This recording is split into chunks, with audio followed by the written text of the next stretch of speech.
At least I've got 3 of you here. Oh, ignore that. Oh, goodness me. Why does my phone ring on my computer when it's near? I don't know. Anyway, that's a good start to the recording. So first of all, I would like to apologise for the fact I have not yet got the worksheets to you for the nodes, series and aspects. I just have been finding it really hard to sit at my computer. So I'm on that this week. So, and you will have all worksheets well before the class ends. So don't worry about that. And I guess I wasn't feeling too stressed about it because it didn't appear that people were kind of really doing the homework and things yet so much. But maybe you are, and maybe you're just not sharing it. So either way is fine. It's your class. So today, yeah, I know. So late back. So today we are going to look at aspects again, but I would like to ask if any of you did look at your chart or a chart and sort of pick out a significant aspect to look at. If you didn't, we'll work it a different way, but tell me if anybody did. And you can type, you don't have to talk, or you can talk, whichever.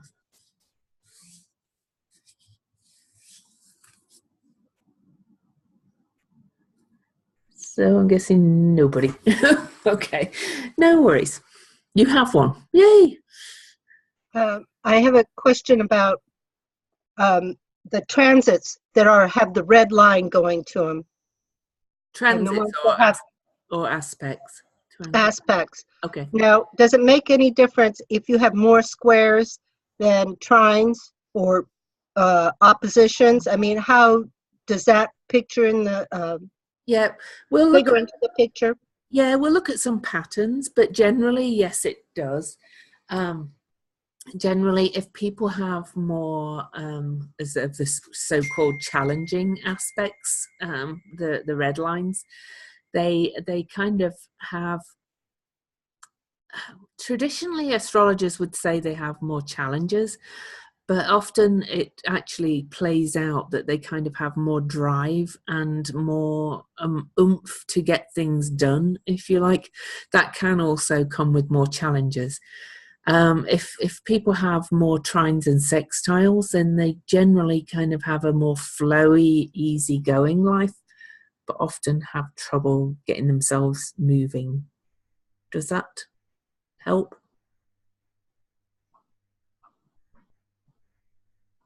You can type yes or anything, or whichever.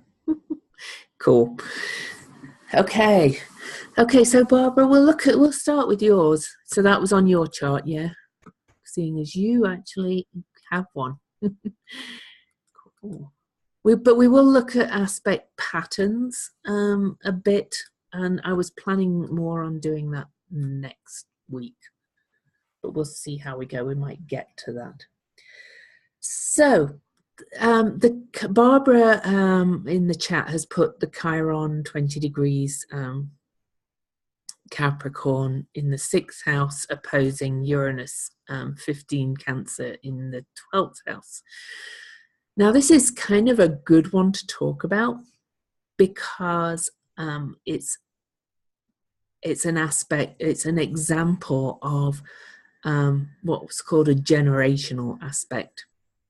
Okay, because they're slower moving planets or bodies, Chiron and Uranus, everybody of a certain age will have Chiron opposite Uranus.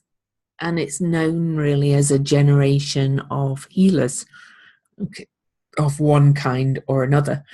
So I'm just so there's Barbara's, this is the aspect she's looking at, Chiron. Oh, cool. We'll look at that one next. So we'll look at Chiron. Yeah, a rainbow bridge, but it's not an individual rainbow bridge. We're a generation of rainbow bridges. I have Chiron opposing Uranus. Mine is tighter than yours. My Chiron is at 23 degrees of Aquarius, and my Uranus is at 20 degrees of Leo. So there's only 3-degree difference. It is a rainbow bridge healer aspect. Generationally, really, we came in to kind of bridge this healing time. This is how I interpret it. This healing time to moving into this new paradigm. Oh, and of course they affect us personally, but it's not a unique aspect to you. Oh, sorry, I didn't share screen. That would help.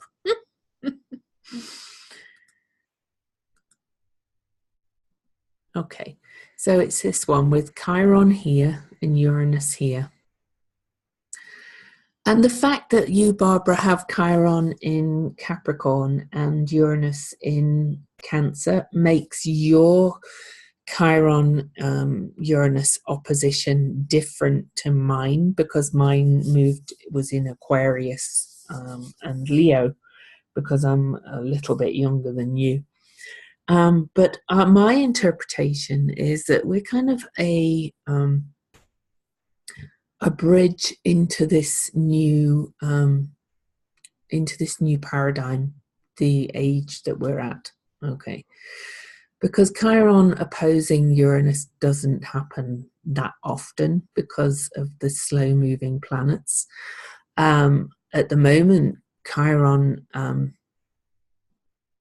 is approaching Uranus, so in fact that's kind of an indicator that this could be the start, another indicator of us really entering the age of Aquarius. But of course, yes, they do affect us personally because it is in our personal chart. But I wouldn't put it as a significant opposition, really. I would look at it as significant as far as the house placements to a degree. But I wouldn't look at your chart and go, oh, she has a square. I mean, she has that opposition, and that's really going to affect her individually in such a big way. Does that make sense? What I would see more important in your chart is probably the fact that the opposition that you picked out, and particularly Uranus, squares Venus and your midheaven. Okay, so you have the potential to bring radical change to kind of the area of the divine feminine, because so this is why I wanted to do this. So it's more real if you bring out your own aspects instead of me just listing a load of stuff. And the reason why I would think this is more significant is that it's aspecting a personal planet, so it affects you more directly rather than more globally, okay? And it's affecting a personal angle of your chart, so that's important. And the fact that, there's many ways you could interpret that, but are you able to talk a bit, Barbara? Or are you willing to? I would wonder if you've had some very radical experiences and changes in your connections with women, and possibly even your mother. And you've been kind of cool. Well, it's nice because then people get the experience, where's that managed participants thing? Let me unmute you. I know Casey can't talk, but so tell me about your life experiences with women and your relationships with women. Well, I had an older sister who would bully me sometimes, and she was really kind of like my mother figure. My mom, my sister was an Aries, had a lot of planets in Aries. She's passed away. But my mom was a Pisces, and she was a typical Pisces. She was a mother at 18 and had 5 kids within a 7-year period. So by the time she was 25, she had 5 kids. And I didn't realize how significant that was until I became a mother. Yes. and of course, she relied upon my sister to be the babysitter pretty much, and really kind of like my sister was a mother. And that's a lot to put on a young child, but it really wasn't that unusual back in the days. Oh, it wasn't. I lived in Ireland where Yeah. families of that many kids was quite common. Yeah. and we were always the parents. Yeah. We got along most of the time, but sometimes she would just lash out at me for no reason. So I tend to get along better with men than women. It's hard for me to trust women because of that. Now that makes complete sense because your Venus is in Aries and she was Aries, and Uranus is in the house of Pisces that's ruled by Pisces, and oh my gosh, yeah, and Uranus is in Cancer, the sign of the mother. So the mothering was very different, which is a very Uranus word in the chart, and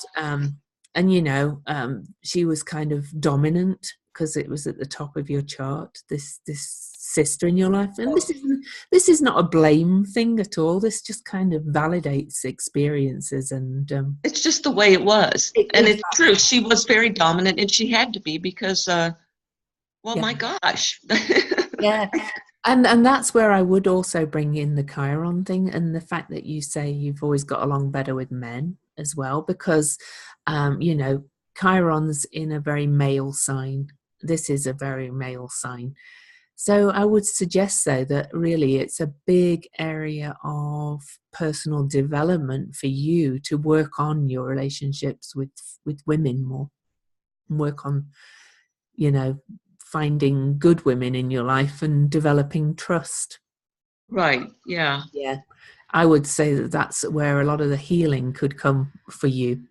And that's kind of what I'm working on now. Now that I've got, life gets in the way. You've got to, without going into any detail, just running the family business. It was just all consuming. So. Oh yeah, no, you don't need to go into detail, but that's what I wanted to kind of get a little bit from this session, kind of aspects in action, if you like, how they've showed up in people's lives. And yeah, thank you. And actually, that's a great learning tool. Yeah. Both for myself and watching you do it with other people. Yeah. It kind of synthesizes everything. It does. So that was one. So thank you. You're welcome. So I'm going to mute you now. And Angela, we can look at one of yours and I'll pick one out for you to talk about. So, but Casey, Neptune sextile the moon. And I know you're on your phone, Casey, and not able to talk because she's at work, but we have a bit of time on this call. So I wonder Casey's chosen, her moon is down here in Scorpio. And of course, she can't really separate the aspect from the fact that the moon and Pluto are exactly conjunct. And man, that's a powerful aspect. But Neptune is over here in Capricorn and sextiling. I'd love to just have a quick couple of words from Casey as to how she feels that's shown out in her life. I would suggest there's some deep shit in there around her mother and her family, her female lineage, even with Pluto there as well. She could even come from kind of a family of very witchy kind of people. Witchy, not in a bad way. My daughter, and I will show you her chart in a bit. I'm waiting for Casey to type something. I hope you will. My eldest daughter has moon conjunct Pluto, and they have me for a mother. So, and my other one, and I'm into the shamanism, and And I also have an ancestor who I know was kind of bullied as a witch because she was a healer and kind of a bit psychic and whatever. And so I would suggest that there's probably super secretive, yes, in Scorpio. Yes. Deep psychic abilities in your family, I would say.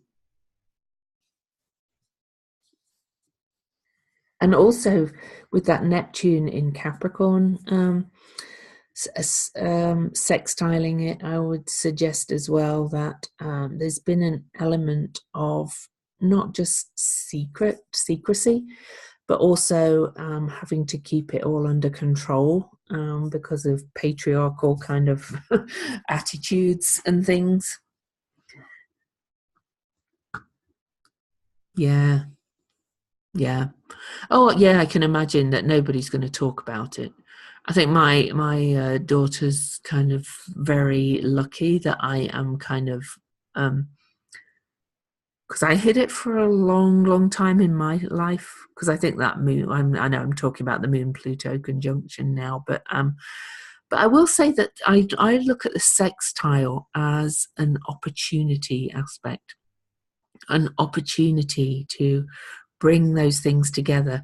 And with Neptune being very much connection with the muse and things in Capricorn, you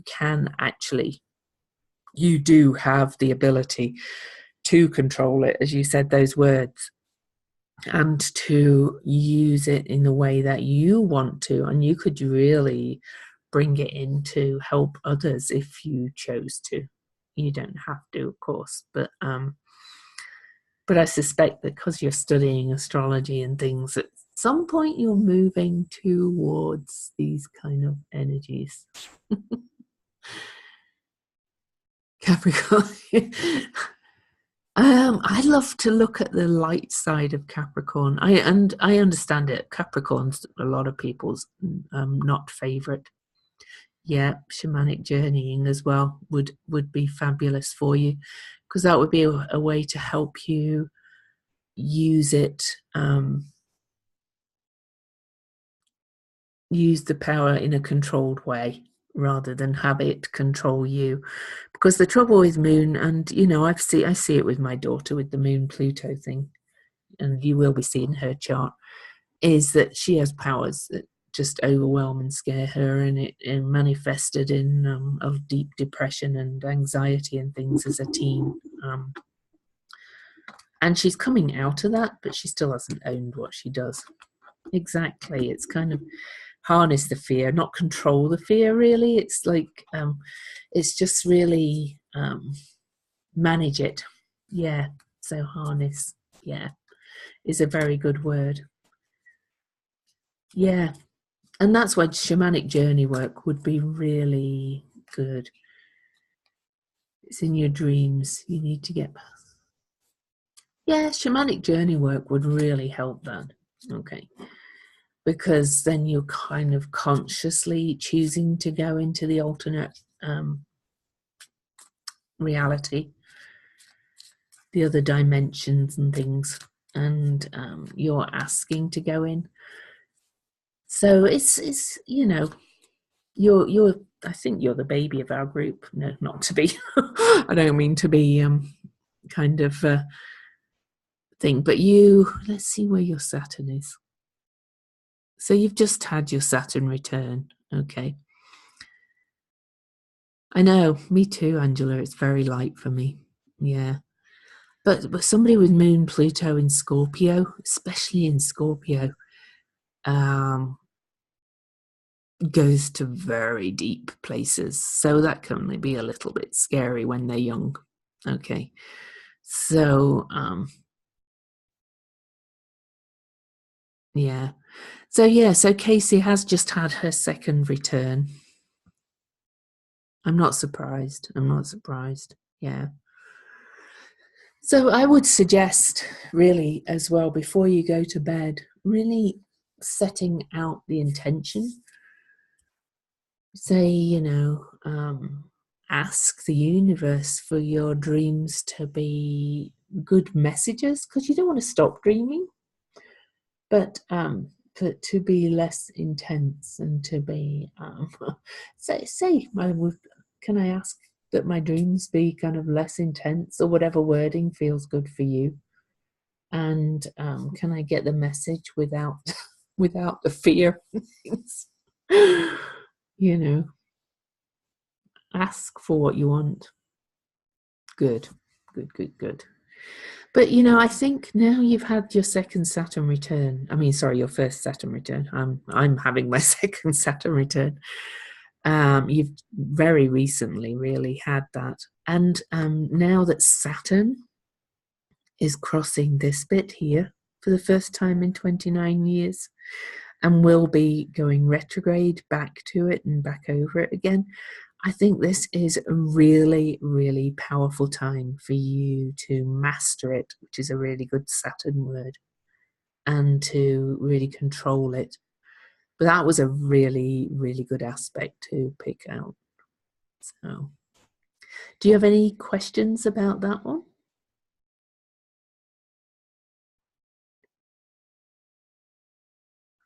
Yeah, you might feel Saturn as heavy, but I would really look at it as helping you right now. I think it's actually a really helpful thing right now for you, to help you to master this. Cool. See, isn't this amazing, everybody, how it shows up in people's lives? This is where it gets really meaty. And I know we're only kind of picking out one main aspect at the moment, and then I'm going to move to how I really start to look into a chart and how it leads to one thing and then another. Okay. But for now, we're just going to stick with the aspects. Now, Lorraine was here first, so I'm going to we are going to pick an aspect for Lorraine. Okay. Now, I'm really going to look for something a little bit different to everybody else's, so bear with me a second. Unless, Lorraine, you have one that you particularly wanted to look at.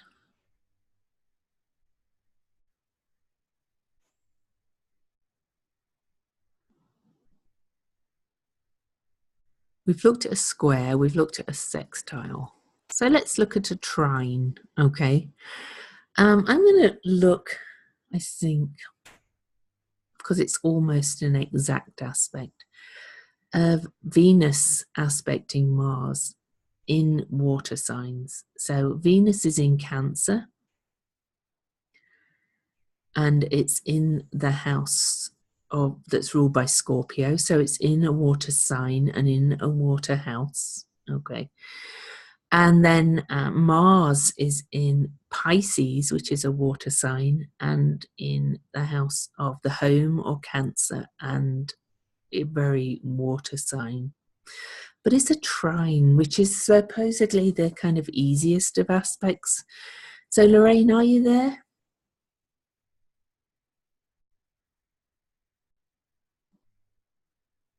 Yes, I'm here. Okay, I'll answer your question in a minute, but let's look at this Venus-Mars aspect, because Venus and Mars are the masculine and feminine within you, but also women and men in your life. And then you have them in Cancer and Pisces and in water houses. Tell me about your relationship history, kind of thing. Not detail, but you don't have to give all your secrets away. But has it been kind of really fluid and changeable? Very fluid, very varied. Yeah. I'm attracted to people regardless of gender, color, ethnicity. So I've had a wide variety of relationships. Yeah. You sound like my daughter. What does she describe it as? Pansexual, she calls it. They also have to have a word for it now. She said she describes herself as that. So it's just the person, not you know, like people say they're like a tall, dark, handsome man. That means nothing to her. So Yes, that's me. yeah, it's more kind of the soul, spiritual connection, really. Yes. And yeah, and it's not a difficult aspect. So it's not a challenge to you particularly. I wouldn't say it's just been something that is and something that flows, and it's more about connection with spirit, emotional connection, completely. I think it's harder for other people to put me in a box. Oh, For absolutely. me, People to always live want. outside the box. Yes. People always want to categorize people. It's like, yeah, but I love that aspect for you, and the fact that it's in the water signs and houses makes it all about spiritual and emotional connection rather than about money or anything else, you know. It's all about that. Can you kind of detail why these two planets and aspects?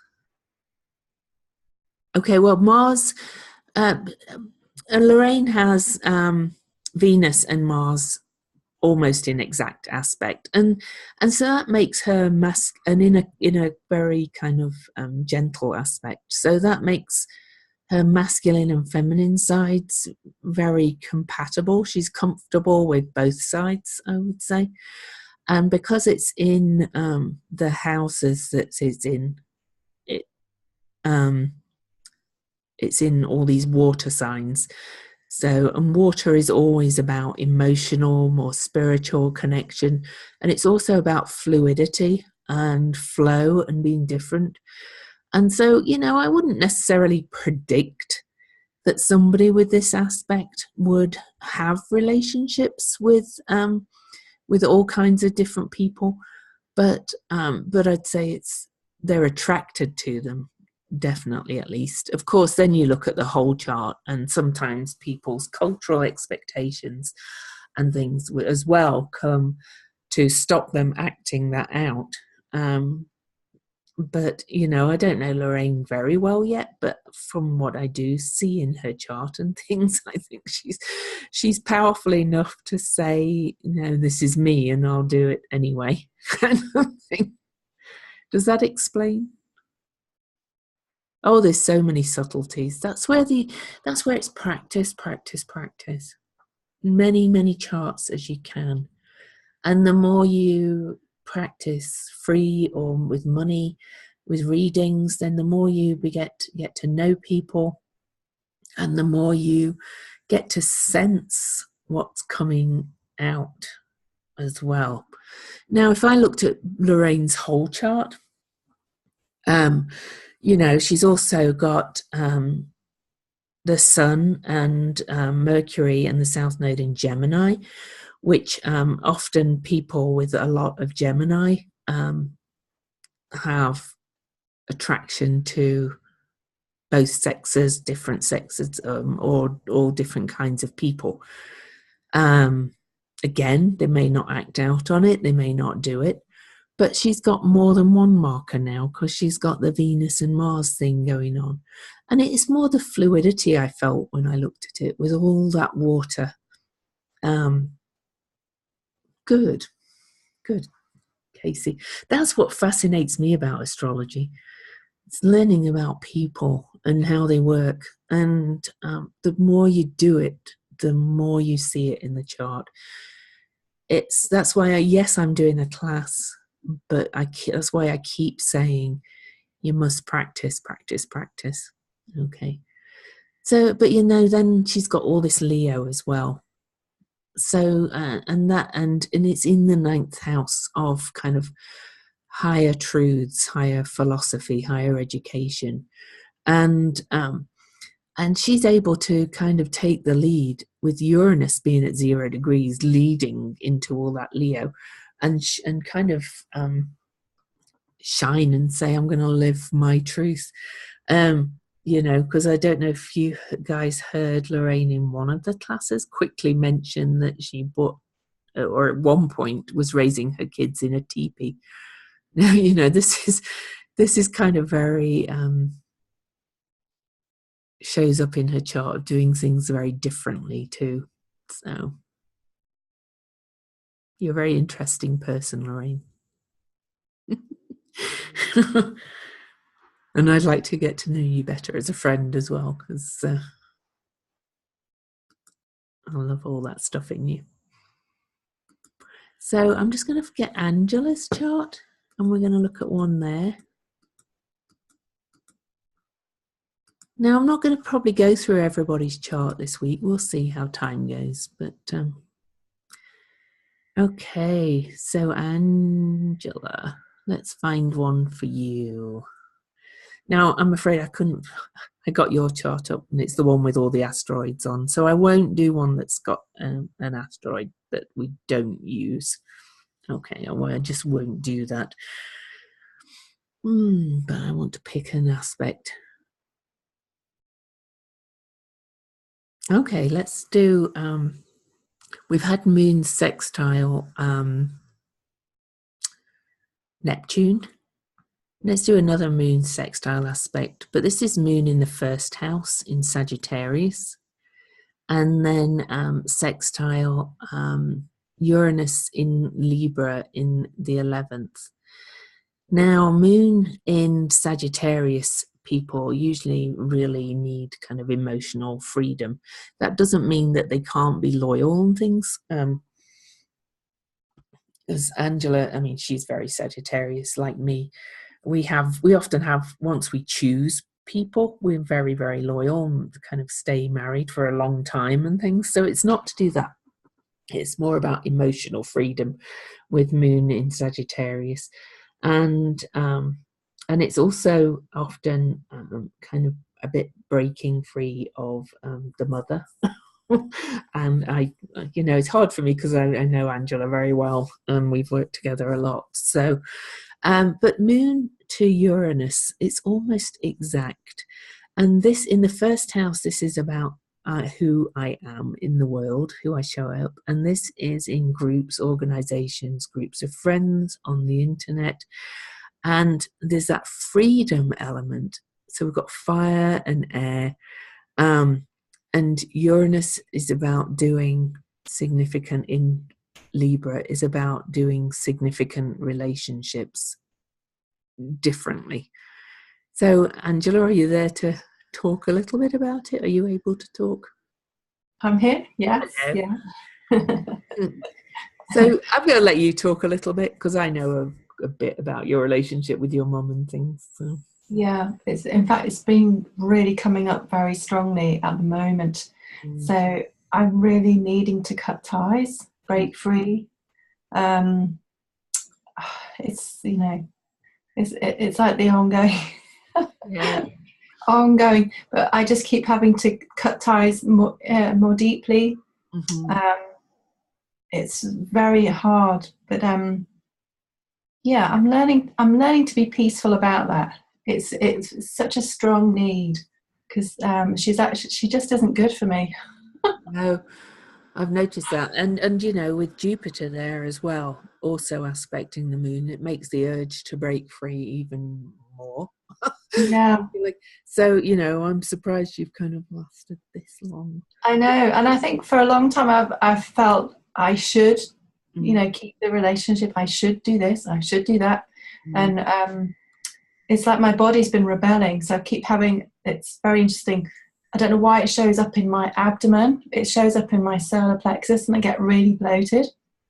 Well, the moon is often in the gut as well, anyway. So yeah, so it feels like every month it's become, these physical things are becoming bigger, stronger, until I do what's right for me, which is back off and leave it. It's really interesting, and it's not. I don't know. I do find it hard. I don't know why I find it hard. Well, it's hard. It's all family things like that are hard for most people. Most people can't just the moon, the mother-daughter connection is a weird one, and and it's against society's expectations. Yeah. Daughter. And I think because we're supposed to be great friends. Yeah. Exactly. And then I start questioning, well, what's my relationship like with my two daughters? We have very honest relationships. It's completely different to mine and my mum's. And it was, unless everyone's happy, my mum doesn't want to know. So you can't have honest conversations because it's just not possible. Well, isn't that funny that you say that about her? That's a classic Libra thing about with everybody's happy, she doesn't want to know. It's like smooth over the surface and things. Yeah. And your Uranus is in Libra about with the break free. And I would suggest as well, because that Uranus and Jupiter are over there in the 11th house, that you're finding more and more that, what's that phrase, that everybody says, you can't pick your family or whatever. Yeah, you can choose your friends, you can't choose your family. Yeah, your friend groups will just become more and more important to you as you get older. It's so interesting. Recently we just thought we'd update our wills, and not one of my family, I just thought, do you know what, my girls are sort of the age where they're practically independent adults now, but I thought if anything were to happen within the near future, Grace is still only 17, and I just thought I couldn't rely on any of my family, my mum, my dad, my sister, to be guardians.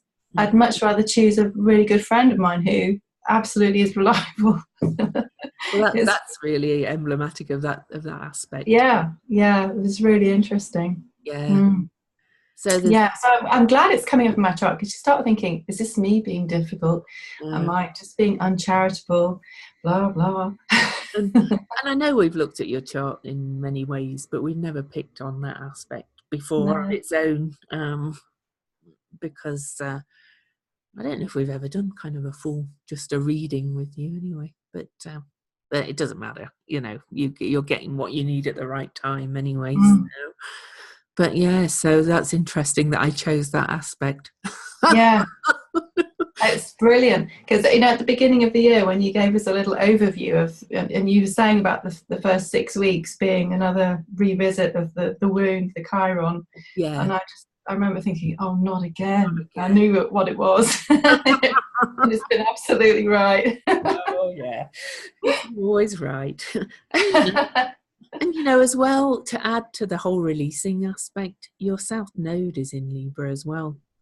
So it's your break free energy has been strong all your life, so it's going to come at some point. That's My mum always tells this story, apparently because I was very, very well behaved, yet I would escape at every opportunity. So she'd like leave me in the back garden, and I would climb over the fence, be down the road around the corner. And she was like, you were just so unpredictable, you were always escaping. It was always in your chart. The other one, I know I haven't done this for everybody, but it's funny, the other one I was going to pick out perhaps was Pluto and Lilith, the square, because that's kind of really about kind of getting in touch with your deeper ancestors, and you were very close to your gran, weren't you? Yeah, she was more like my mum, really. Yeah. So everything always shows up. Yeah. That's why I love to occasionally get a good skeptic. I've had a couple of skeptics just trust me with a reading because they liked me, and I converted them. So just because they were like, how did you know that? I think I posted once on Facebook that in all the readings I've only ever had one tell me it didn't resonate at all, and I'm convinced they had the time wrong completely. Because out of all those readings, to only have one go, oh, that doesn't resonate, is and it just shows the power of astrology. It validates people. For me, it really shows you who you are, and that this explains so much, doesn't it? Explains, and it gives you the freedom to kind of be those things as well, I think. you know, because as your aspect really just displayed, there's a lot of guilt associated with that, and cultural and societal expectations that you should be a good daughter, or a family and mothers and daughters should be close. Well, it's just not always the case. No. Okay, so I am. Thanks. You're welcome. I'm actually going to now. This one's going to be quite a relaxed class because, you know, we've piled information into you, and I really want you to slow down a little bit and just look. So I'm going to give you, this is my eldest daughter's chart. Okay. Now, she's the one with Moon Pluto as well, Casey, but hers is in Sagittarius, so not quite as deep as your Scorpio Moon Pluto. So I'm going to kind of ask you, yeah, look at all that bottom half of the chart. You know, you can't even call Saturn at the top half of the chart. So first of all, you know, looking at an overall chart thing, we look at hers and you just go, oh my God, what an introvert. And she is. Oh my goodness. And okay, so interestingly as well, we just talked about Lorraine's Mars Venus aspect. I'd love anybody to have a guess, and there's no right or wrong, okay, in this one, but she has Mars and Venus conjunct in Sagittarius in the house ruled by Gemini.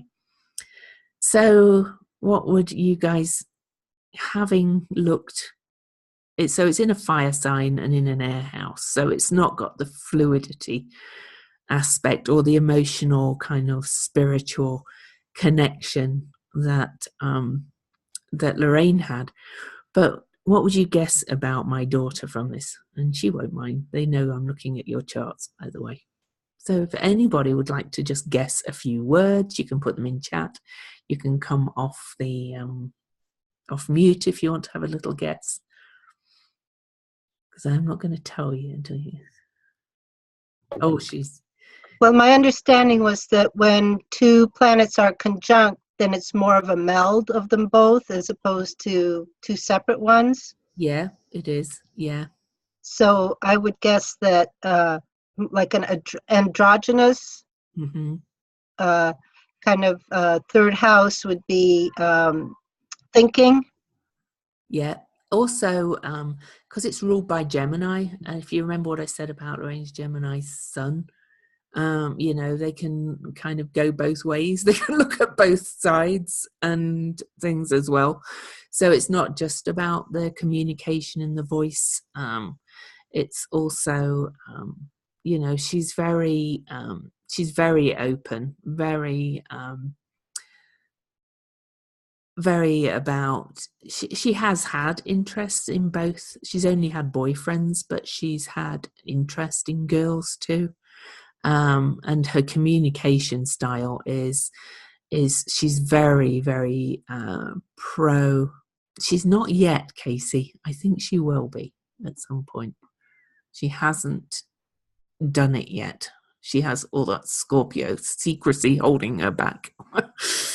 But and you know about that one. So I bet she would be good, yeah, if she lets it out. So yeah, so to look at in fact, let's just give you kind of an overview of this chart, all right, from somebody I obviously know very, very well. She's Libra rising, so on the surface, she just seems really pleasant. And she's got a lovely, pleasant face, and people find she gets jobs very easily because she goes in and charms people and gets offered the job. And then she has all this stuff hidden underneath. Not saying that she's not pleasant, but she has strong stuff underneath. The Venus-Mars in Gemini, or in the third house, and in Sagittarius, I think has shown up so far as real kind of, she's a vocal supporter of transgender rights, gay rights, LGBTQ rights. She's very passionate about that and shares a lot about that on social media. So that's one aspect of it. I'm trying to think to get, and yeah, I think, well, the Venus-Mars thing isn't the generation. Maybe the fact my daughter writes about it well, she does write on Facebook so far, Casey. So she does voice her opinion, her truth on Facebook and places. Maybe because my daughter speaks about it a lot. It's more the third house. And but it is partly their generation as well. They've got, all the kind of generational influences. But she is more strongly opinionated than many her age about it. She'll talk about it a lot and go on about it. The other thing, my daughters have a lot of conjunctions. It's kind of weird. You'll see my other daughter's chart in a minute. And then we have the Moon-Pluto conjunction. Yeah, oh yeah, they've got lots of their friends changing sex. Yeah, that's the thing coming into the Aquarian age, I think. People just are like fluid. They decide who they are. But the Moon Pluto thing, that's, a lot of people give that a bad rap. And yes, daughter and I have mother-daughter issues at times, although we're very, very close. But I think all mother-daughters have some issue or another. But she does feel I try to control her sometimes, and that's very Plutonic. But in reverse, she tries to control me, which is very Plutonic. So it's kind of funny like that with the Moon-Pluto conjunction in her chart. I don't know if I'm going to talk about any other aspects. I don't want to give her whole life away in public, but interesting Saturn, though, right on the cusp of her 7th house as a placement. Yeah, exactly. And I get along very well with my kids, really. So, a lot of people go, oh, Moon Pluto. Oh, and I'm like, no, it's not always that bad. It can mean in a very intense relationship. We are very close. We are very, and that leads to problems always at times. It just, on and off. That kind of intensity of Pluto, Pluto and Scorpio is about merging, really, and we are a bit mergy at times. But exactly. Need to respect each other's mood. But she has Sagittarius, so I try and Moon in Sagittarius, which we talked about with Angela. So, I like to respect her need to be free, whilst also her need to be merged. I respect that push-pull in her. We do have very deep conversations at times. Yeah. And when she went through her really bad depression stage in her teens, it was bad. The only thing I could ever do was just hold her, and she'd just cry. And I just felt like I was stuck to the sofa half the time because, holding this 16, 17-year-old, and then they didn't want you the next minute. It's like, but it's fine. It's moved on. We've moved beyond it. So can you imagine, though, me being this Sagittarius, kind of likes to be kind of up and fidgeting about. I had to sit there and just merge with this person. It's kind of funny, really. Look what life gives you, or what you choose, rather, because we choose it. But interestingly, she always has, look at this Saturn over here. Saturn in the 7th house, again, everything has pluses and minuses, if you like. But she's always had steady relationships. She's never been a dater. She's had 3 long-term relationships and got engaged at a young age. But I'm quite happy to say that she's finding her emotional freedom now and kind of breaking free a little bit from this need to always have this person to rely on, I think. Because she relies on relationships to ground her and keep her steady. She's always had long, and Saturn is time, long time relationships. So that's one daughter. So interestingly, she has a moon Pluto. So I'm going off a little bit, but I want to just give you feel for charts and things. I have Pluto in the 8th house and I have Uranus in the 8th house, and that's deeply bonded relationships. So one daughter has Moon Pluto conjunct, and here is the other daughter. Oh gosh, I hate it when it goes so big. Who has Moon Uranus conjunct. So that's my other 8th house planet, and she and I have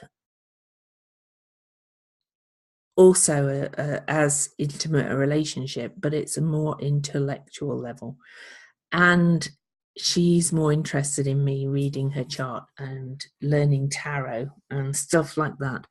So we talk about all things like that. It's not the same mergy kind of relationship, but it's just as close. We're very close, but we probably actually talk about more intellectual things together.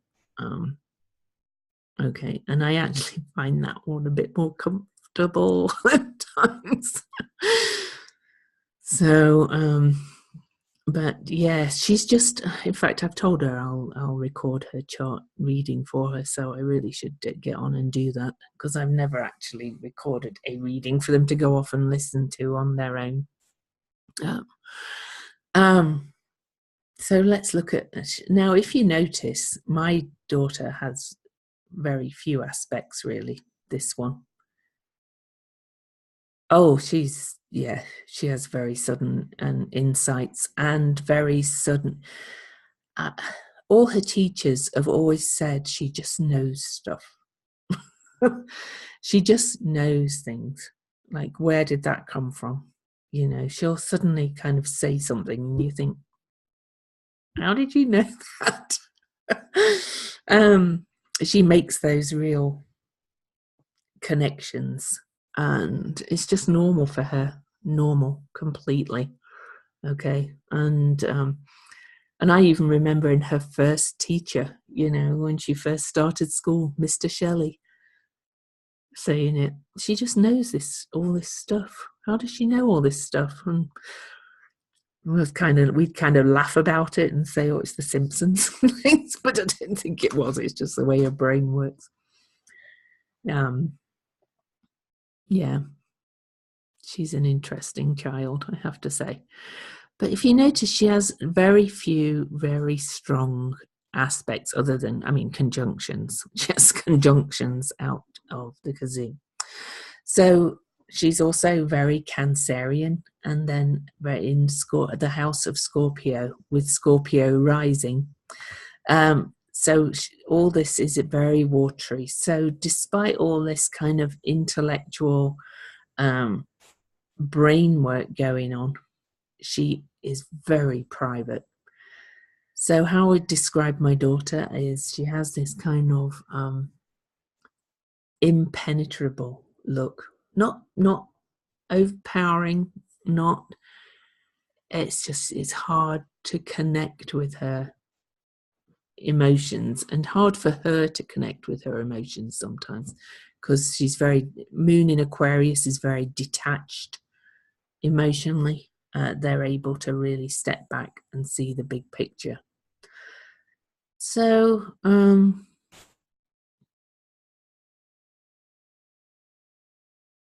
yeah,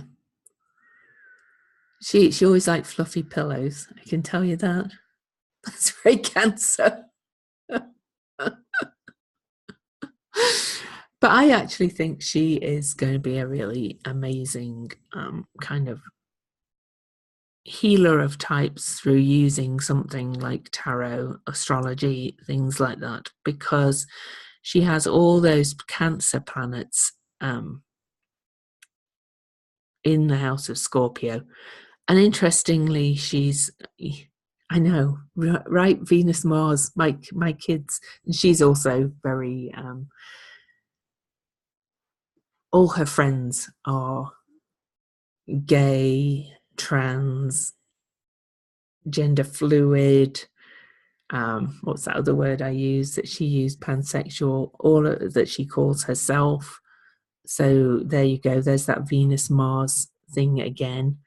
But hers, she doesn't shout about it like my other daughter with the third house. She doesn't vocalize. She just has all her deep connections, and friendships are different, whatever different means, because everybody's different anyway, but you know what I mean. So there it's showing up again. There's also the element of mothering. She's the babysitter, the nurturer, the childcare and things. But and she thought she wanted to open a childcare place and things, but having worked in a preschool for a while, I think she's kind of gone off that idea. I think she knows now she needs the more intellectual kind of stimulation mixed in with it. So any other comments about that, about aspects, tying things in together?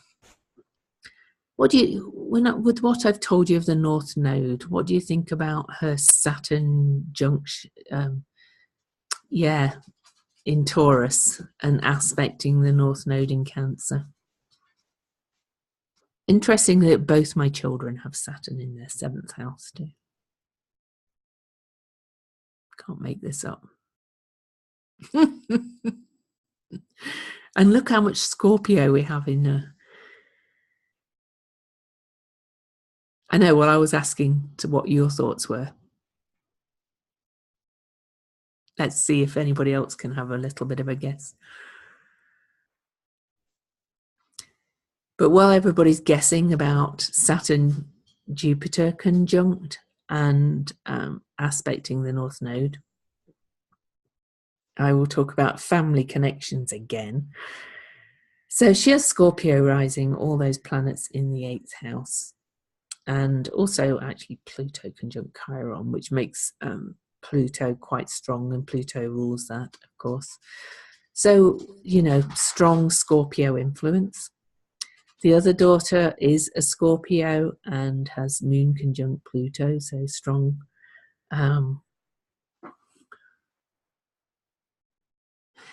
Okay, so 7th house is more significant relationships, and also kind of projection, like what we see in others that we don't like about ourselves. But it's mostly kind of the 10th house is who they are to the public. It's all right. No, that's why I want to go over and over it again. Nothing wrong. I'd rather you say something than not say anything, because there's no wrong answers. It's a way of learning, you know. If you sit there and don't say anything, you know, and are not prepared to get things so-called wrong, then you won't learn as fast, in my mind.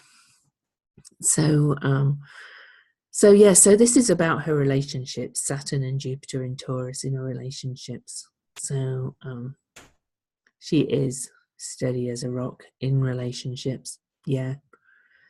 And she likes people who are steady and loyal as well. So, because it's about the other, okay. And she doesn't have. She's also slower to have relationships. She's only actually really kind of dated a couple of people. She has very close friends.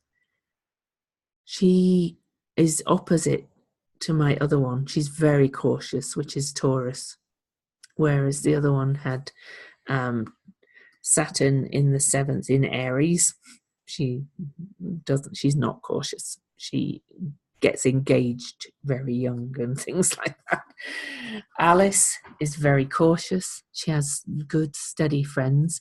Jupiter is many often as well. So yes, it does amplify the Taurus Saturn quality. But in her case, I would say it's many friends, but cautious before actually she's going to be 18 in June. Yeah, I know. But she actually left school at 16 and did her GED and got college. She was failing school because she thinks differently, works very differently. This is very Aquarian too, by the way. This is kind of the house of earlier education, if you like, whereas this is higher education. So that's another good one to talk about. She actually was a misfit in school, really. She's got ADHD and is extremely bright. Her IQ is it's quite high. I can't remember what it was. And but she was getting Fs in school, mainly because she didn't turn work in, things like that. And fell asleep in class because she's too bright and it didn't keep her attention. So she actually left school at 16 and took her GED and got college level grades in her GAD without even any GED classes. And she took it all in the space of, I think she had to take 3 tests and she took 1 a week and just got college level grades. But she didn't feel ready to go to college at 16, and I don't blame her. So she's just finding her way at the moment and doing some part-time work and just being a kid. It's been a hard adjustment, but school was killing her, basically. So, exactly. Much can be learned from life, indeed. And things are getting easier for her now because her friends are all finishing school as well. So all her age group, her peer group are all finishing. And a couple of them ended up finishing early. Yeah, the North Node is more relevant in later years, for sure. So, yeah, she won't really start feeling the pull of it till her 40s, probably, fully. But what would you think she would pull, Lorraine, to go back to that? I'm just going to say what I think. I actually think she is going to find a very satisfactory, I think that too, but I think family is going to be really important to her as well. And I think a lot of it's going to come through for her family that she finds. I think she's going to find a real steady relationship in one way or another, whether it's marriage or whatever. I don't think Jupiter's more in her case in that she's going to have multiple relationships. I really don't, because of Saturn there. I think it's going to be a very personally expansive relationship that she settles into and it's all going to feel very grounded and then when she pulls more towards the North Node, it's more towards the healing kind of aspect, I think. So maybe the healing aspect, some kind of healing in higher education or something, we'll see. Obviously we'll see with that one, but I like to kind of ponder. I won't tell people what they're going to be, especially at this age, and that's a good thing to talk about actually as you go into looking at other people's charts. I'm always really careful what I say to the person about things like the nodes. I really don't look at the nodes much if I do a child's chart, because Lorraine is right. So if the child is going to hear the reading, I do not talk about it, or the parents even, actually, because I don't want the parents taking my words to say you are going to do this kind of thing. Well, because parents, you know what parents are like. They decide for the kids. They go, oh, you're going to be an engineer when you grow up. You're going to be this when you grow up. Yeah. Exactly. There's always free choice. But in a learning situation like this, I kind of like to have a little play and guess, but I wouldn't tell her that. So I like to just see what happened. So let's go quickly through a couple of everybody else's charts who couldn't be here. Okay. Oh, it's 11:11. We're looking at Alice's chart. I wonder if she's getting her keys as I say this at 11:11 Mountain, because she's getting her house keys. Congratulations, Alice. So, what aspect are we going to pick out here? I mean, shout off if anything jumps out at anybody else. By all means. Again, I'm gonna pick the chart with all the asteroids. Sorry. So try to pick out the symbols you know, and ignore the ones you don't. Yeah, it's 10:11 there. Okay. So we could talk about that Uranus-Chiron opposition again. You see how long that was kind of lasting, Barbara? Because here we are, because of retrogrades and things like that. Here we are with Aries Libra, okay, and in the rising sign is always at the cusp of the first house. Yes, always.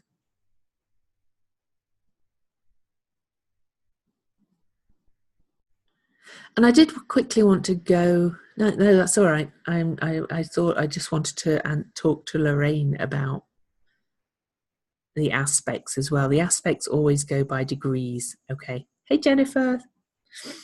So the aspects always go by degrees. So the sextile is 60 degrees with an orb of, depends on the planets, but let's say 3 degrees about either side. Square is 90 degrees. Trine is 120 degrees. Opposition is 180 degrees. It's always degrees. Its interpretation goes by what sign and houses it's in, but the aspect itself is always by how many degrees it's in. Okay, Casey had to go. That's all right. Okay, so I was going to look at this Uranus Chiron opposition again. So again, the generation of healers, you'll see this show up over and over. Hers is significant because it's ruled by Cancer. But I would look at some Leo in there as well. But it's ruled by Cancer. Your ascendant is Cancer. Mine's 28 degrees Sagittarius, and it's Sagittarius. But I have a lot of Capricorn in my first house, so I still look at Capricorn in the first house too. But the ruler is Sagittarius. So yeah, again, Uranus opposite Chiron, generation of healers. Now you've seen that aspect, you're never going to unsee it. You'll see it in so many charts. And you see this is going right into the early 70s. So it spans a long time, this Uranus Chiron opposition. It kind of separated, came back together because of retrogrades, and separated and came back together again, and all things like that. Oh, really? So 3 days apart. So anyway, but she has Venus conjunct Uranus in Libra. So her healing is more, and it's in the sign of Cancer, the sign of the moon. She's a deeply, deeply feminine kind of healer. But there's kind of a bit of a wound there with the divine masculine, I would say. And in the 10th house as well, kind of a father wound that she could help a lot of women with. Okay, if she chose to. Thereby helping herself as well, also, of course. Okay, so Bridget.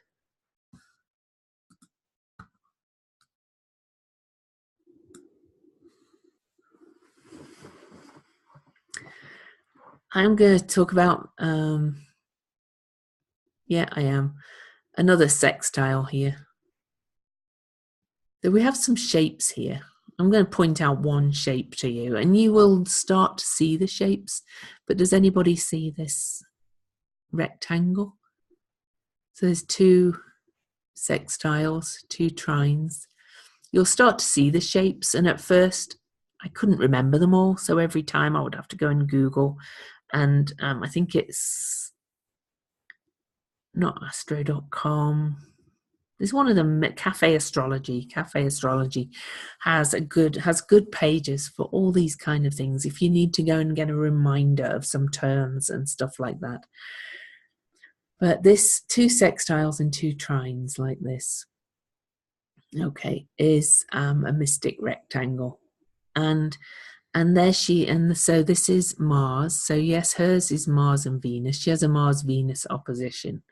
So that's more kind of a bit of a struggle of the masculine feminine rather than the integrative aspects that we've seen of Mars and Venus before. Okay, so it's more of a fighting kind of, who's fighting for the truth kind of aspect. But then she has all this, oh my god, it's that same number again too. They don't leave me voicemails, so I know it's bloody spam. Maybe I'll block their number soon. Because if they don't leave me a voicemail, then they don't know me well enough, do they? Anyway, Venus Neptune at the top of the chart. I have Venus Neptune at the top of the chart too, but she has that conjunction, and that's the Puella, as I've been told many times. That's appearing very youthful, and Bridget does as well. She appears very, very youthful, and kind of gets that from the gets condescended to by a lot of people as well, because and you see that with me on Facebook. Sometimes I get the condescending mails, and I sometimes give it back because it's hard not to. Anyway, and in Sagittarius, sort of very free, very youthful, likes to be out and about. But she has that sextile aspect to Pluto in the 8th house, which it rules. So deeply shamanic. But Venus Neptune is deeply intuitive and receptive too. And Bridget is really psychic. Psychic as F, as they say. I don't feel like saying the word today. And deeply intuitive, but she's using it for decorating because she likes things to kind of look pleasant, because she's got Pisces rising and doesn't want to be in the public eye and things like that. It's too empathic almost. But the mystic rectangle, you would integrate all, and it's got a bit more dynamism than the grand trine, which most people look at. It's a beautiful aspect. Jupiter is expanding all of this deep psychic ability, and that if she's able to integrate the masculine and the feminine, she would be able to write about it and talk about it a lot. So anyway,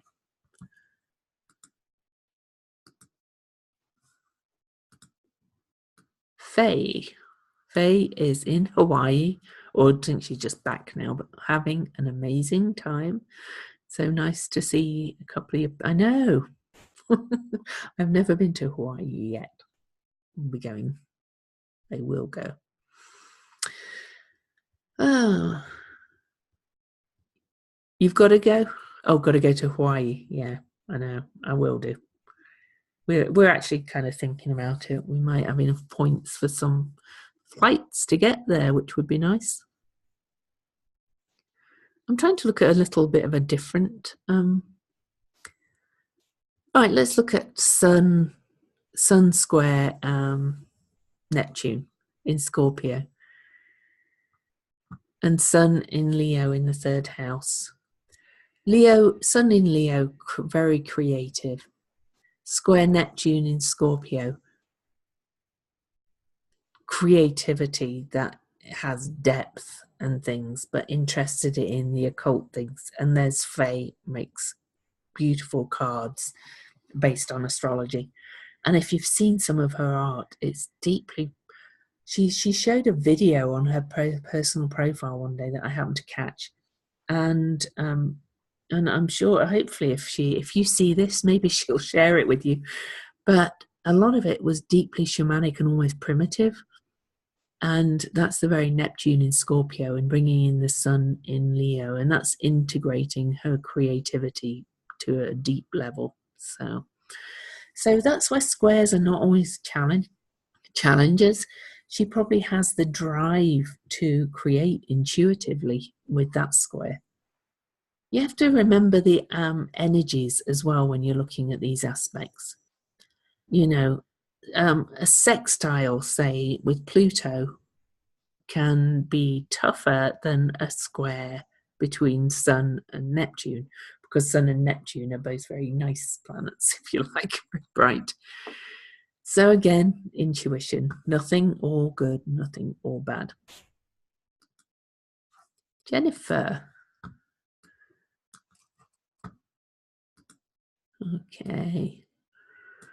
Let's look at what did you have an aspect that you picked, Jennifer? I don't know if you're kind of caught up as well, because I know you've been kind of spacey and I forgot to remind you about the call. I'm sorry. I remember I have Neptune squaring my moon and everything at the moment. So asking me to remember to remind you is a little difficult. So baby brain combined with Neptune brain is not well. Great, so sorry. Anyway, I'm just explaining why I forgot to remind you. It's fine, doesn't matter. I have alerts set up for calls, but I can't remember to remind everybody. I'm sorry. Because of Neptune. My Gemini brain is like not enjoying the fuzz in some ways, and in other ways it is. So, but Neptune can be a challenge too. It's more creative though. So, are you able to talk, Jennifer, or would you rather just type? Because seeing as you're here now, I would love to. Hello, Can you you are hear able me? to talk. Yes, I can. Yeah, I'm here. So did you have an aspect picked out? If not, I have one picked out to talk I about. haven't got one picked out, no. So if you've got one, that would be good. Well, let's look at your Mars in Capricorn in the first house, squaring Saturn, conjunct Jupiter in Libra, up Okay. on the cusp of the 10th house. And that's all really interesting because, yes, Saturn and Jupiter are in the 9th house, but really they're pretty well pulled into the 10th house, which is ruled by Capricorn. And Mars is in Capricorn in the first house. So tell us about your relationship with your father. At the moment or in the past? Overall, just Overall. He's very much of the patriarchy. He's had quite a rigid upbringing. Yeah. So we're sort of close with the father-daughter aspect, but not really close in our thinking. He, doesn't really have much to do with astrology or Reiki or psychic or anything like that, except when my mum and him divorced, and he was a bit more open about it then because he had a depression and needed a bit of extra help. Yeah. And so then he's like keeps himself to himself. He's a bit of a Taurus. He just sort of is kind of earthy, and we enjoy things like going out for a meal or something like that, really. So that's a good a kind of good example of the difficulties of the square and of the integration of it. You've kind of managed to kind of not turn it into a full-on challenge, if you like, even though I'm sure it has been challenging at times. And I would say the fact that the Saturn and Jupiter aspect are in Libra at the top of the chart, I think the balance side of it, or trying to keep the closeness and the balance, comes from you more than him, really. Yeah, I think so, because men aren't particularly good at keeping the social bonds going that well. Yeah. So I try and keep in touch, and I ask him about work, and when we get together, him and Steve talk about work and engineering and cars, which is good because they've got that in common rather than me that doesn't. So, you know, we get along like that, really, and we're quite happy in a sense that we're very different, but we love each other and support each other as best we can. And I think that's thanks to that Libra being at the top of your chart, that you are able to kind of see both sides of it, if you like, and bring in the balance whilst which is good. I'm glad, because I know some people who do a similar thing to me, and they don't get on with their parents because their parents are a bit like mine, same era, and they don't see the benefit of her work. But plus at the same time, I've managed. I've managed. Can be very. Mars square Saturn can be very challenging with the father, because it does indicate, as you said, a very patriarchal, very strict, very rigid kind of father figure in your life, or male figure in your life. But you've been able to come to terms with it, so that's an example of both the negative and the positives of the aspect, or of learning to live with the aspect, if you like, rather than fighting against it, you know. Yeah, or trying to change it, you know, just going with it. And Lorraine was asked about your sun conjunct your ascendant in Sagittarius. What would you say about that? Because that makes you like a double Sagittarius.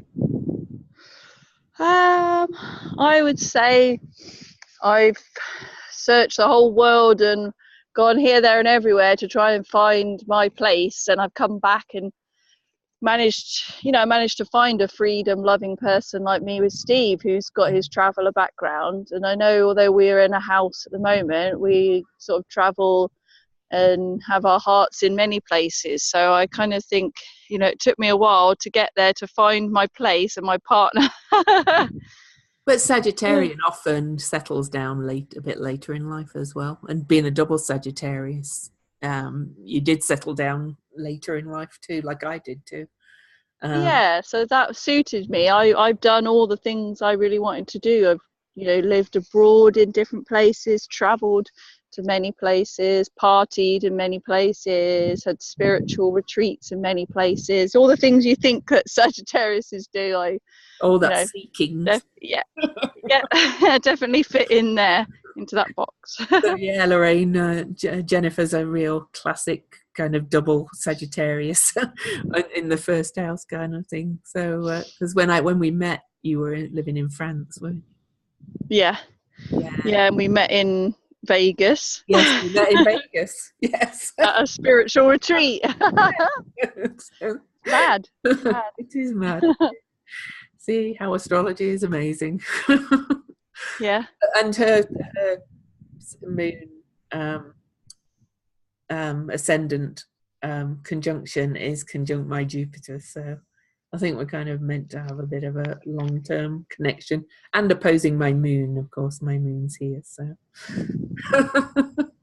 so there was an instant connection of one thing or another. So even though it was only brief, then we've really connected since then and become firm friends. And you know, I love your work and everything. I know, it's funny how everything goes. And I love your work too, and you know, I have a feeling this is one of those relationships, when you have connections like that, it usually carries on for quite a long time, even if it kind of fades and comes back and fades and comes back, you know. Maybe we'll end up doing a retreat together or something. Wicked. Oh well, hopefully there'll be somewhere really nice you can come and do your work up at the Yurt at Kent Church and the Deer Park, and you know, there'll be great great space, you know, for you here. Yeah. Yeah. Oh, good thought. Oh, that set the Gemini brain off. So I'm going to mute you and go through everybody else. Okay. Thanks, Louise. Bye. Bye. Oh, Uranus conjunct Mercury in the 12th. She's deeply psychic. In Scorpio as well. Deeply, deeply psychic. She is a channel, basically. So, as well. So that's the higher mind and the lower mind in the house of Pisces, which is the mystery, the muse within Scorpio. So deep connections. So she's very psychic. And gives, you know, readings through the tarot usually and stuff. So she actually does that work. So Caro. Okay, now I wanted to, because it's jumped out at me, I didn't plan, and I will go more formally through patterns probably next week now. But she is a kite. Do you see this kite? Okay. Now I talked about grand trines, and excuse me, I'm just blowing dust out of my mouth because it was okay. Alrighty. See you later, Angela. So I've talked about grand trines, about being a little bit lazy, okay? And she has a grand trine, and it's with Ceres, that unconditional love and forgiveness and things like that up in there, and with her moon, and it's an earth grand trine, so it's very earthy, very healing. And it's connected with her south node and her Chiron. So really she is a deep healer in many, many ways. But as I always, when we talk about healing and healers, you know, it can get a bit difficult because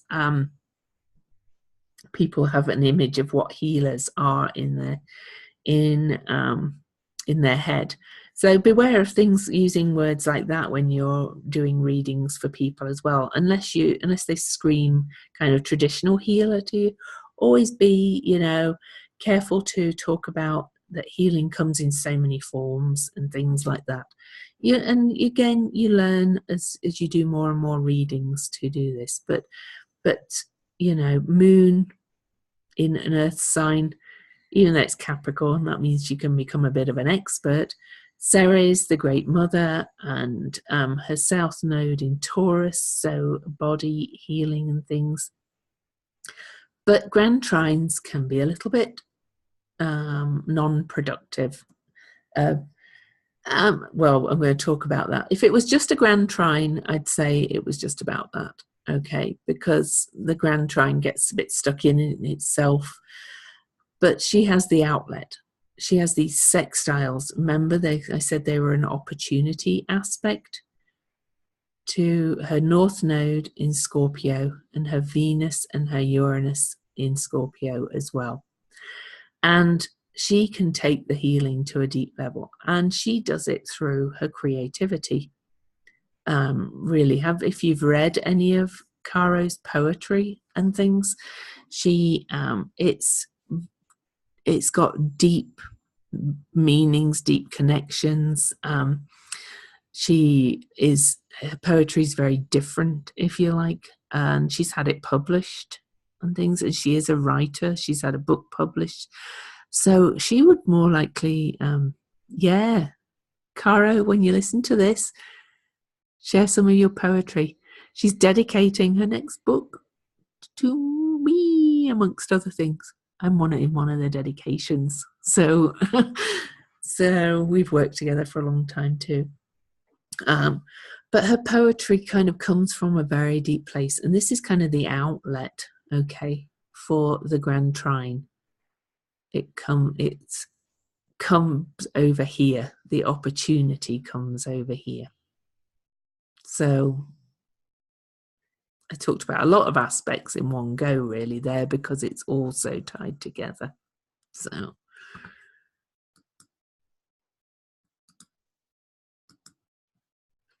I'm just going to go fairly quickly through the rest of this. Now, I don't know if you've been noticing, but almost all these charts have Uranus opposite Chiron. Okay, Caros was further apart, but they're still opposing. Okay, 5 degrees apart. Taurus and Scorpio are the same signs. And here we are back to 10 years earlier, and Pisces, Virgo, Uranus, Chiron opposition. So you're going to keep seeing it over and over in different signs for people of over a certain age. I can't remember the date it started to separate. We'll have to have a quick look at that. But if you see, Kimberly has some very has clusters. She has stelliums that all kind of aspect each other. So Pluto, Mars, Uranus, holy shit, powerful in Virgo. In the 8th house that Pluto rules as well. She has deep interest in the shamanic world, and unsurprising, even though it's on the cusp of the 9th house, she's also kind of interested in all Sagittarius-y things too. Philosophy kind of things. She has bookshelves like mine, because I have done a reading with Kimberly, so I know that. And then opposite to all this, there's Saturn, power play again, Lilith, too muchness, all in. This is holy wow.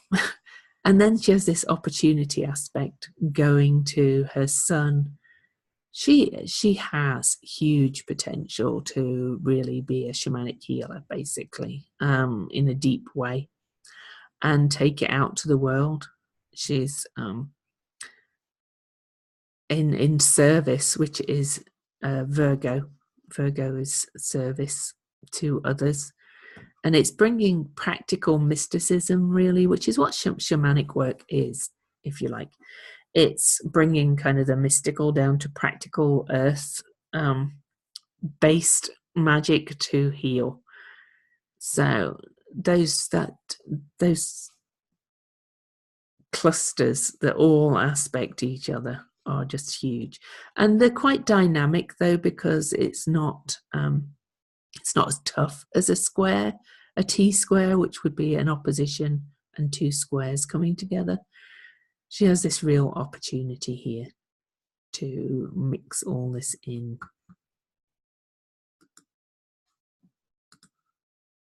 Rose. Oh, did Jennifer go too? I think she did. Oh, she was outside, wasn't she?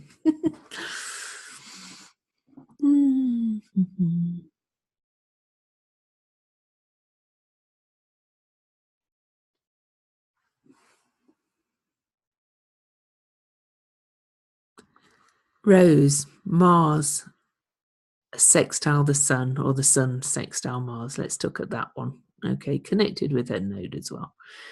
And her Sun being in Pisces. Mars and Pisces are difficult as it is anyway, because Mars Neptune is always a low energy kind of one. I think she had quite a difficult relationship with her father, because the Sun is in the house of Capricorn and Mars was in Capricorn. And this is the house of significant relationships. This is an opportunity aspect, but this is a good example of, even though it's a so-called easier aspect, it's taking everything into account and looking at the energies, and the fact that a Sun in Pisces would find it hard to integrate a Mars in Capricorn, because Mars in Capricorn is very direct, very ambitious, very go, go, go. And Sun in Pisces is very creative and very fluid. And so far, from what I know of Rose's life, she has brought this part out in herself and had a very successful career, more by accident almost than design, by being a single mom. She had to kind of be the father in her own home. and bring that into this aspect. But more and more her creative aspect is coming out as she gets older. And last but not least, I always say, yeah, she can meld it to, but she's definitely more leaning towards the creative side. I don't think her relationship with her father was always easy, to always say. Doesn't mean, again, that it's always been dreadful either, but, no. The sun is your course, so any Mars in Capricorn aspect to a Pisces sun is not going to be the easiest. But okay, so let's look at Bonnie's. Let's pick one out.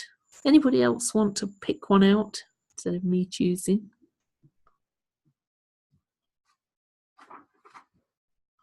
I've got one jumping out. Jupiter trine Pluto. Or Sun square Moon. Oh, good call. So she's actually born on the first quarter square of the moon. So she's born on Sun square Moon, and that's not always an easy aspect as well, because a Sun square Moon on the first quarter, and how I know it's the first quarter is if imagine all the planets are moving this way apart from the nodes, and the moon and sun would have been together on a new moon. So the moon has moved over here to the first quarter before it would be on a full moon. Looking at the phase you're born under on a moon is interesting in it of itself. But she was born on a first quarter moon, and the first quarter moon was described by Dane Rudhyar, I think, famous astrologer, as a crisis in consciousness. So she's born with really a bit of a crisis in consciousness. Now, crisis in this respect is crisis in the true sense of the word, not saying, oh, panic kind of crisis. This is kind of a decision crisis, not knowing quite which way to go. And if you think about it, there's Aries. The sun is in Aries, very direct, very go, go, go. And the moon is in her own sign of Cancer, which is deeply, deeply mothering and nurturing. And I bet she's had this push-pull most of her life about being the nurturing mother or being this dynamic, get things done kind of person. So I'd love to hear her thoughts on that. I was actually also going to look at Jupiter trine Pluto, because they're almost exactly trine, and Pluto is conjunct her ascendant. I think we've mentioned that before. Pluto conjunct the ascendant can be very intimidating to other people because they're very powerful. They often have as well this real look about them, kind of more kind of stern, broody face kind of thing. It could be that resting bitch face kind of thing that people talk about with Pluto conjunct the ascendant that scares a lot of people. I had a friend who had classic resting bitch face, and she was such the nicest girl ever. She was amazing, very caring, very whatever, but when people looked at her, they were scared of her. It's kind of funny, really. She thought so, thankfully. So unfortunately, she died very young. But anyway, nothing to do with her Pluto, I don't think. Anyway, Jupiter adds to that power and intensity, even though it's a trine, because it's in Capricorn. So it's an Earth one. So Bonnie can literally move freaking mountains if she wants to. She's a very powerful woman. And then she's got that soft moon. What a kind of dichotomy. And all that Pisces as well. So anyway, how about Mars, Pluto? Yeah, well, that's never an easy one. It just kind of, but it's also, again, another one, inspiring power. The square, Mars square Pluto, is even more difficult, I think, than the opposition. Okay, I have Mars square Pluto, and that's where I unfriend people on Facebook and they unfriend me because we get into fights. So that's kind of like, even though I'm the nicest person, I can't help getting into power struggles and debates on Facebook. Yeah, I know myself well. That's a good thing. But I don't do it to people I really like, by the way. So it's usually strangers and most often men. Okay. But it was clearly, Facebook too. It was clearly triggered yesterday, an example of Mars Pluto, and there will be an element of this within Bonnie too. She may not do it on Facebook, but she may do it other places. Mine just shows up on Facebook because I like working from home, so I'm on Facebook quite often.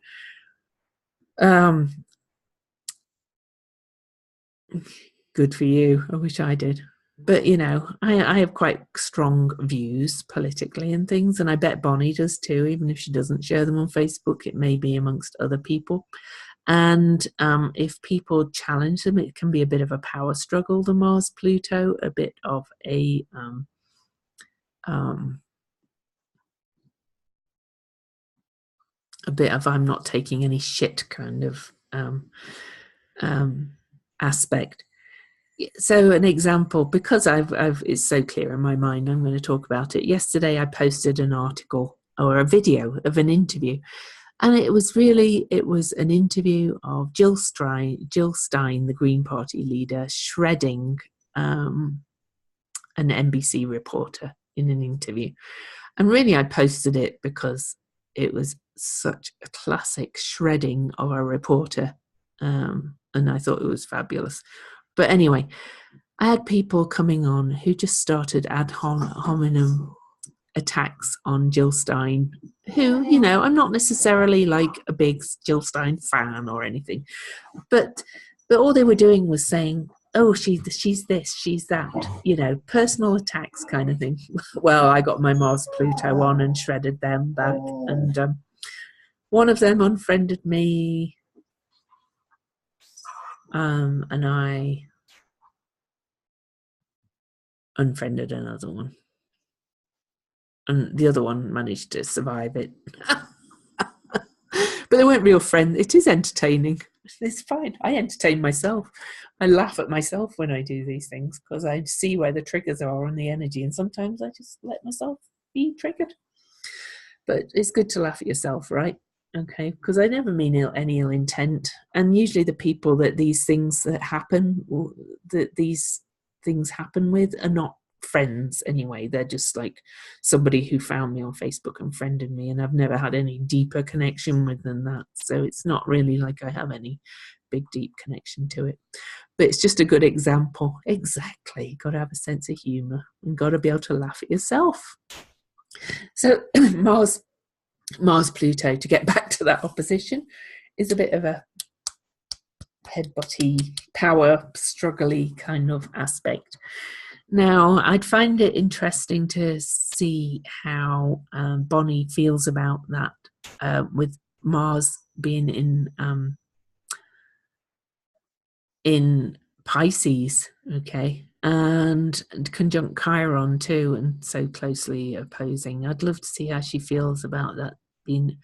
There might have been some wounds growing up, kind of some nastiness about her appearance.